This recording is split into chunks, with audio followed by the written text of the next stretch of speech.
আসসালামু আলাইকুম প্রিয় অডিয়েন্স, আশা করি ভালো আছেন। আপনি যে কোনো জিনিস করার আগে একটা সূক্ষ্ম পরিকল্পনা করবেন, উক্ত বিষয় সম্পর্কে জানার চেষ্টা করবেন। বর্তমান সোশ্যাল মিডিয়ার যুগে আপনি গুগল, ইউটিউব যে কোনো বিষয় সম্পর্কে জানার জন্য চেষ্টা করবেন। জানার পরে আপনি ওই প্ল্যাটফর্মে যাবেন, কিন্তু কখনো দালালের শরণাপন্ন হবেন না।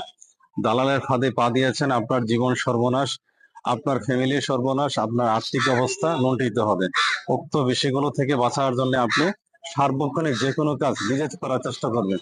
নিজে করার চেষ্টার মাধ্যমে যে একটা আত্ম উপলব্ধি হয়, যে একটা আনন্দ পাওয়া যায়, আপনি সেই আনন্দটা কখনো দালাল দিয়ে পাবেন না। আপনার নিজের কাজ যেহেতু আপনাকে নিজেই করতে হবে, সুতরাং কোনো দালালের কাছে যাওয়া যাবে না। আপনি প্রয়োজনে 999 রয়েছে, বিভিন্ন ভোক্তা অধিকার 333 রয়েছে, অথবা গুগল বা সোশ্যাল মিডিয়া থেকে আপনি জানার চেষ্টা করেন। অবশ্যই জানার মাধ্যমে আপনি যে কোনো জিনিস নিজের জিনিস নিজে চেষ্টা করেন, নিজের কাজ নিজে করার চেষ্টা করেন।